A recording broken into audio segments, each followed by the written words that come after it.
Salut tout le monde et je vous salue. Je vous remercie et j'aime partager quelque chose avec vous. Euh, je ne sais pas et je ne comprends pas les désirs et les envies. Parlons sur les désirs et les envies.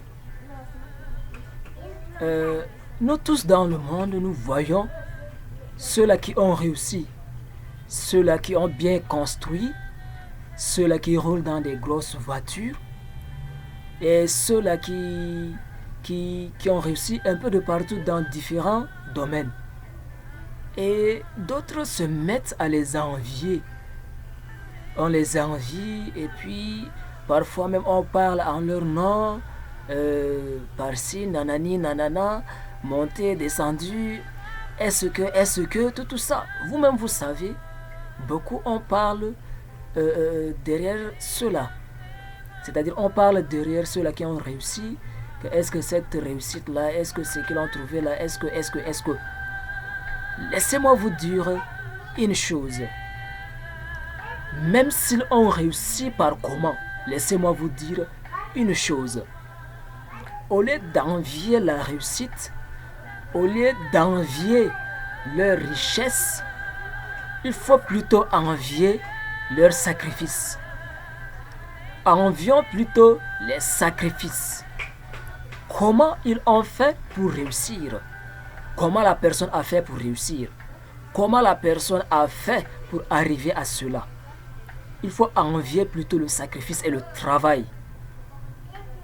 Même si c'est un sorcier qui a réussi, même si c'est un franc-maçon, même si c'est un rosicrucien, il faut comprendre que sa réussite est basée sur le sacrifice. Pendant que tu dors à 0 heure, pendant que tu dors à 2 heures, pendant que tu dors à 3 heures, il est là-bas, devant les eaux, devant les lacs, les cours d'eau. Il est dans les morgues. Il est sur les cimetières, en train de faire des incantations dans des fraîcheurs. Il met en péril sa vie. Il se sacrifie pour être dans ces lieux-là, pour seulement réussir. Il se sacrifie pendant que toi tu dors et tu ronfles. C'est le sacrifice. Même s'il réussit, comment? C'est le sacrifice. N'oublions pas aussi ceux-là qui réussissent par le sacrifice à l'école. Combien de nuits blanches ils ont sacrifié. Ils ont traversé combien de nuits blanches, des insomnies. Ils ont traversé combien de temps affamés, de nuits affamées pour réussir. Envions plutôt le travail, envions plutôt le sacrifice. Au lieu de dire non, sa réussite n'est pas, même si sa réussite est fondée sur la sorcellerie, toi-même, tu es capable de te sacrifier et réussir comme ça. Même si c'est la sorcellerie, il a sacrifié. Pendant que tu dormais paisiblement, il mettait en péril sa vie pour réussir. Comment tu peux dire que non, sa réussite là, il ne va pas trop parler comme ça. Ce sont les insensés qui parlent comme ça. Laissez ceux-là qui ont mis en péril leur vie, qui ont sacrifié leur vie pour réussir. Mais seulement, le faux point est que la réussite ne glorifie pas Dieu si c'est par la sorcellerie. Bien sûr que c'est le sacrifice, mais ça ne glorifie pas Dieu. Parce que la sorcellerie n'est pas du Seigneur Jésus-Christ. Oui. Les francs-maçons, les rosicruciens, le fétichisme, ça ne glorifie pas Dieu. Ce n'est pas une réussite fondée sur la sanctification, la pureté et la sainteté. C'est seulement ça. Sinon, c'est un sacrifice. Oui, il a sacrifié sa vie et il a fourni des sacrifices, de l'énergie pour réussir, c'est normal. Donc, mes bien-aimés, ceux qui ont réussi, laissez-les réussir. Et toi aussi, sacrifie ta vie. Il faut payer le sacrifice pour réussir. Même dans le livre des Proverbes, il est dit que celui qui dort trop, la pauvreté le surprend. Il est dit comme ça. Donc, laissez ceux-là qui ont réussi jubiler de leur réussite.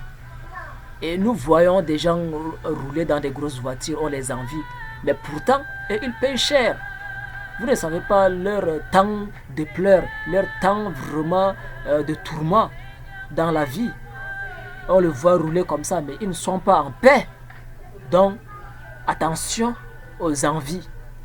Attention aux convoitises. Il faut convoiter plutôt le sacrifice et le travail au lieu de convoiter la réussite et médire sur les gens. Que Dieu vous bénisse. Aimons le sacrifice, travaillons comme la Bible le dit.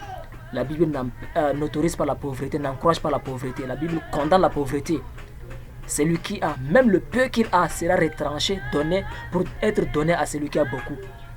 Donc, il y a 2 versets dans la Bible.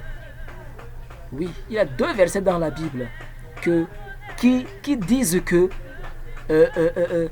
celui qui n'a pas, même le peu qu'il a sera retranché pour être donné à celui qui a.